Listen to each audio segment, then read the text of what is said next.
Hello everyone. So today I'm going to show you how you can boost your VR performance up to 50% and run games at resolution and graphics levels you could previously only imagine about.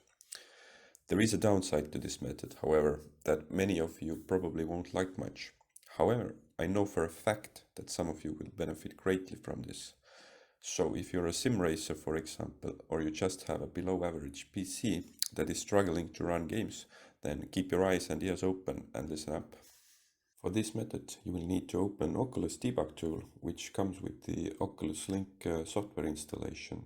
And I have personally added a shortcut, but you can find it from your main Oculus installation folder, going to support and Oculus Diagnostics, and then here it is.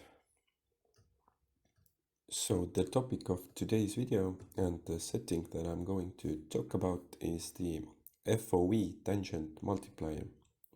And what this basically does is you can override the default rendering field of view in your games. So you can see that you can configure horizontal and vertical FOV separately. And for example, if I were to set it both values to 0.5, this essentially means that the GPU will have to render only half of the original pixels, and understandably that means a lot less load will be going to the GPU. However, now to the downside. If you got half of the field of view from the horizontal and vertical plane, then this is pretty much the image you will see. The only difference is that in the headset, the edges will be straight and you will see a rectangular shaped image. To give you an idea of the kind of performance gain you can expect, I'm gonna show you a side-by-side comparison of running Dirt Rally 2 at maximum rendering resolution at 90 Hz. And the thing to keep in mind is that normally I set my rendering resolution somewhere here, and that is pretty much the maximum that my PC is able to handle. So here we are in Dirt Rally 2. The left image is the baseline with default settings, and on the right I have set 0.5 field of view for both the horizontal as well as the vertical plane. Since I have split the screen and cut the original footage, you cannot see the black edges, but they are there. And when you look at the comparison between the two footages, you can clearly see, whichever metric you look, you can clearly see the difference in the performance I'm getting. The latency is about 20 plus milliseconds better, when the performance headroom for the 0.5 field of view is hovering around the 0 area, whereas in the baseline it's almost minus 100. And actually, when I closed the recording software, I could actually play the game at maximum render resolution at 90 Hz. So the recording software does offer a slight overhead.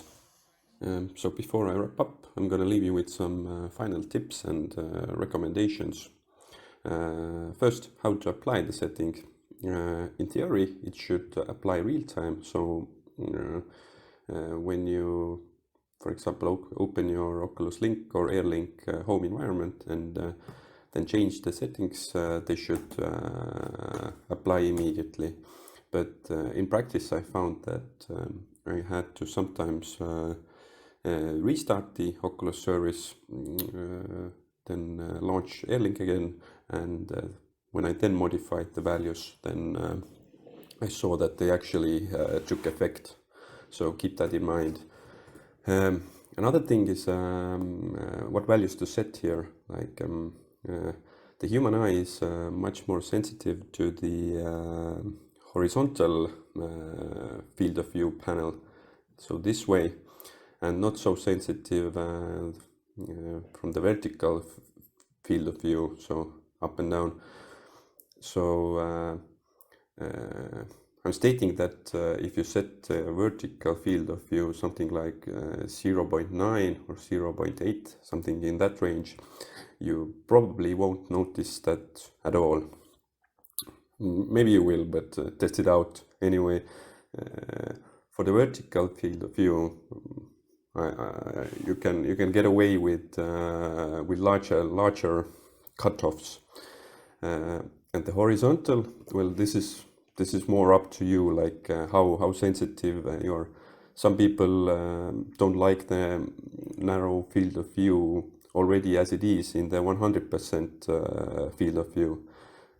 Some can get away with let's say 0.8.